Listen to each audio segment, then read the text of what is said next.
Hi, ನನ್ನ YouTube ಚಾನೆಲ್ಗೆ ಸ್ವಾಗತ. ಇವತ್ತು ನಾವು ಯಾಣಕ್ಕೆ ಹೋಗ್ತಾ ಇದ್ದೀವಿ.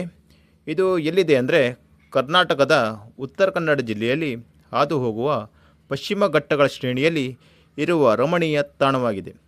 ಧಾರ್ಮಿಕವಾಗಿ, ನೈಸರ್ಗಿಕವಾಗಿ, ಪ್ರವಾಸಧಾಮವಾಗಿ ಗುರುತಿಸಿಕೊಂಡಿದೆ. ಇದು ಪ್ರಪಂಚದ ಅದ್ಭುತ ಸೃಷ್ಟಿಗಳಲ್ಲಿ ಒಂದು. ಮೊನಚಾಗಿರುವ ಶಿಲೆಗಳು ಯಾಣದ ಆಕರ್ಷಣೆ. ಯಾಣದ ಸುತ್ತಲೂ 61 ಶಿಖರಗಳನ್ನು ಕಾಣಬಹುದು. ಇಲ್ಲಿ ತುಂಬ ಶಿಖರಗಳಿದ್ದರೂ ಯಾಣವು ಪ್ರಸಿದ್ಧಿ ಪಡೆದಿರುವುದು ಇಲ್ಲಿ ಇರುವ ಅವಳಿ ಗಗನಚುಂಬಿ ಶಿಖರಗಳಾದ ಮೋಹಿನಿ ಶಿಖರ, ಭೈರವೇಶ್ವರ ಶಿಖರ ಹಾಗೂ ಬೆಟ್ಟದ ಭೈರವೇಶ್ವರ ದೇವಾಲಯದಿಂದ. ಮೋಹಿನಿ ಶಿಖರದ ಎತ್ತರ 90 ಮೀಟರ್ ಹಾಗೂ ಭೈರವೇಶ್ವರ ಶಿಖರದ ಎತ್ತರ 120 ಮೀಟರ್. ಈ ಪ್ರದೇಶವು ಎಲ್ಲಿದೆ ಅಂದರೆ ಕುಮಟಾ ಮತ್ತು ಸಿರ್ಸಿ ಮಾರ್ಗ ಮಧ್ಯದಲ್ಲಿ ಈ ತಾಣಕ್ಕೆ ಹೋಗುವ ರಸ್ತೆ ಸಿಗುತ್ತದೆ.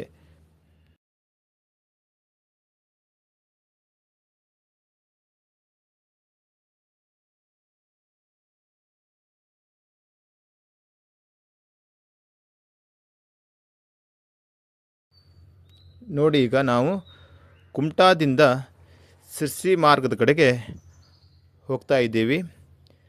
ಹೋಗುವಾಗ ಮಾರ್ಗ ಮಧ್ಯದಲ್ಲಿ ಒಂದು ಬೋರ್ಡ್ ನಿಮ್ಗೆ ಕಾಣಸಿಗುತ್ತೆ. ಗೂಗಲ್ ಮ್ಯಾಪನ್ನು ನಂಬಬೇಡಿ, ಈ ಬೋರ್ಡನ್ನು ನಂಬಿ ಅಂತ ಯಾಣಕ್ಕೆ ಹೋಗೋಕ್ಕೊಂದು ಮಾರ್ಗ ಮಧ್ಯದಲ್ಲಿ ಒಂದು ಬೋರ್ಡ್ ಹಾಕಲಾಗಿದೆ. ನೋಡಿ, ಮುಂದೆ ನಾನು ಹಿಂಗೆ ಫೋಟೋದಲ್ಲಿ ಹಾಕಿದ್ದೀನಿ ನೋಡಿ. ಗೂಗಲ್ ನಂಬಬೇಡಿ, ನನ್ನನ್ನು ನಂಬಿ ಅಂತಿ. ನೀವು ಇದನ್ನು ನಂಬ್ಕೊಂಡು ಹೋದರೆ 2 ಕಿಲೋಮೀಟರ್ ಟ್ರೆಕ್ಕಿಂಗ್ ಮಾಡಬೇಕಾಗತ್ತೆ. ಫ್ರೆಂಡ್ಸ್ ಜೊತೆಗೆ ಅಥವಾ ನೀವು ಟ್ರೆಕ್ಕಿಂಗ್ ಮಾಡಬೇಕು, ಮೋಜು ಮಸ್ತಿ ಮಾಡಬೇಕಂದ್ರೆ ಈ ಒಂದು ವೇ ತುಂಬಾ ಉತ್ತಮ. ತುಂಬ ಎಂಜಾಯ್ಮೆಂಟ್ ಮಾಡ್ಬೋದು.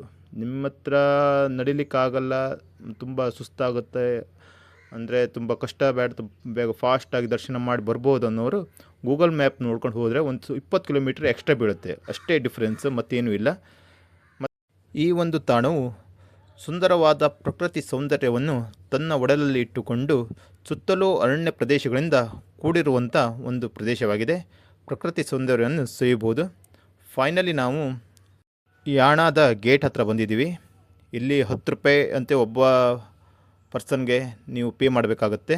ಬೈಕ್ ಇದ್ದರೆ ಬೈಕ್ಗೆ 10 ರೂಪಾಯಿ ಅಂತ ಪೇ ಮಾಡಬೇಕಾಗತ್ತೆ. ವ್ಯವಸ್ಥೆ ತುಂಬ ಚೆನ್ನಾಗಿದೆ. ಅಂದರೆ ನೀವು ಮಿಡ್ಲಲ್ಲಿ ಹೋದರೂ ನಿಮಗೆ ಕೂತ್ಕೊಳ್ಳಿಕ್ಕೆ ಕುರ್ಚಿ ಆಗಿರ್ಬೋದು, ವಾಶ್ರೂಮ್ ಆಗಿರ್ಬೋದು, ಎಲ್ಲ ವ್ಯವಸ್ಥೆ ತುಂಬಾ ಚೆನ್ನಾಗಿದೆ. ಯಾಣದ ಇತಿಹಾಸದ ಬಗ್ಗೆ ಹೇಳಬೇಕಂದ್ರೆ ಸ್ಕಂದ ಪುರಾಣದ ಪ್ರಕಾರ ಭಸ್ಮಾಸುರನು ಈಶ್ವರನಿಂದ ಯಾರ ತಲೆಯ ಮೇಲೆ ಕೈ ಇಟ್ಟರೂ ಭಸ್ಮವಾಗುವ ವರವನ್ನು ಪಡಿತಾನೆ.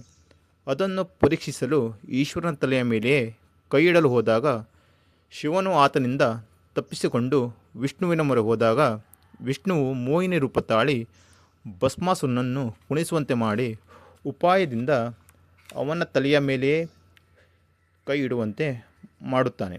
ಭಸ್ಮಾಸುರನು ಭಸ್ಮ ಮಾಡಿದ ಸ್ಥಳವೇ ಯಾಣ ಎಂದು ಪ್ರತೀತಿ. ಈ ಭಸ್ಮದಿಂದಲೇ ಯಾಣದ ಬಂಡೆಗಳು ಹಾಗೂ ಸುತ್ತಮುತ್ತಲ ಪ್ರದೇಶವು ಕಪ್ಪಾಗಿದೆ. ನಂತರ ಶಿವನು ಮತ್ತು ವಿಷ್ಣುವು ಇಲ್ಲಿ ಬಂದು ನೆಲೆಸಿದರೆಂಬ ವಾಡಿಕೆ. ಈ ನದಿಯ ಬಗ್ಗೆ ಹೇಳಬೇಕಂದ್ರೆ ಶಿವನ ಗರ್ಭಗುಡಿಯಲ್ಲಿ ಶಿವನ ಕಲ್ಲಿನ ಮೇಲೆ ಶಿವನ ಜಡೆಯ ಆಕಾರ ಮೂಡಿದ್ದು ಅಲ್ಲಿ ನೀರು ವರ್ಷದ 12 ತಿಂಗಳು ಜಿನುಗುತ್ತಾ ಇರುತ್ತದೆ. ಅಲ್ಲಿಂದ ಹರಿಯುವ ನೀರು ಮುಂದೆ ಚಂಡಿಕಾ ನದಿಯಾಗಿ ಹರಿದು ಅಘನಾಶಿನಿಯನ್ನು ಸೇರುತ್ತದೆ. ದೇಶ ವಿದೇಶಗಳಿಂದ ಪ್ರವಾಸಿಗರು ಇಲ್ಲಿ ಭೇಟಿಯನ್ನು ಕೊಡ್ತಾರೆ. ಶಿವರಾತ್ರಿ ವೇಳೆ 10 ದಿನಗಳ ಕಾಲ ಭಾರಿ ಉತ್ಸವ ನಡೆಯುತ್ತೆ. ಈ ವೇಳೆ ಲಿಂಗದ ಮೇಲೆ ಬೀಳುವ ನೀರು ಗೋಕರ್ಣ ಮಹಾಬಲೇಶ್ವರನ ಮಹಾಮಸ್ತಕಾಭಿಷೇಕಕ್ಕೆ ತೆಗೆದುಕೊಂಡು ಹೋಗಲಾಗುತ್ತೆ.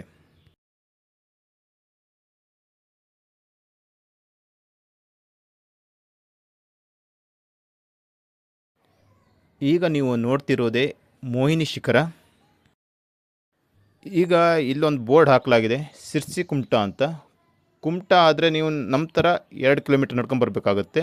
ಹಾಗೂ ಸಿರ್ಸಿ ಅಂದರೆ ನೀವು ಡೈರೆಕ್ಟ್ ಸನ್ನಿಧಾನ ತನಕ ಗಾಡಿ ಬರುತ್ತೆ. ನೋಡಿ, ಇದರ ಇತಿಹಾಸದ ಬಗ್ಗೆ ಇಲ್ಲಿ ಪೀಠಿಗೆಯನ್ನು ಹಾಕಲಾಗಿದೆ, ನೀವು ಸಹ ಓದ್ಕೊಳ್ಳಿ.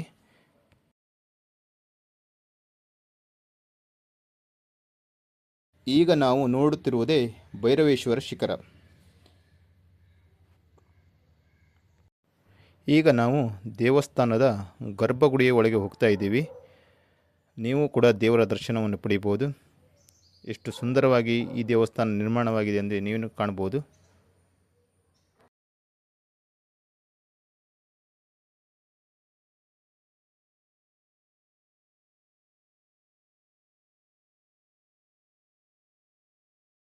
ದೇವರ ದರ್ಶನ ಆದಮೇಲೆ ಪ್ರದಕ್ಷಿಣೆಗೆ ಹೋಗಲಿಕ್ಕೆ ಒಂದು ದಾರಿ ಇದೆ ದೇವಸ್ಥಾನ ಗುಡಿ ಸೈಡಿಂದ. ಮೋಹಿನಿ ಶಿಖರದ ಸೌಂದರ್ಯವನ್ನು ನೀವು ಸವಿಬೋದು. ನೋಡಿ, ನಾನು ಈ ವಿಡಿಯೋದಲ್ಲಿ ಮೋಹಿನಿ ಶಿಖರದ ಒಂದು ಸೌಂದರ್ಯವನ್ನು ಚಿತ್ರೀಕರಣ ಮಾಡಿದ್ದೀನಿ. ನೀವು ಸಹ ಒಂದ್ಸಲ ಈ ಯಾಣಕ್ಕೆ ಭೇಟಿ ನೀಡಿ. ಈ ಯಾಣದ ಬಗ್ಗೆ ಹಲವು ವಿಜ್ಞಾನಿಗಳು ಇಲ್ಲಿ ಸಂಶೋಧನೆ ಮಾಡಲಿಕ್ಕೆ ಬರ್ತಾನೆ ಇರ್ತಾರೆ ದೇಶ ವಿದೇಶಗಳಿಂದ.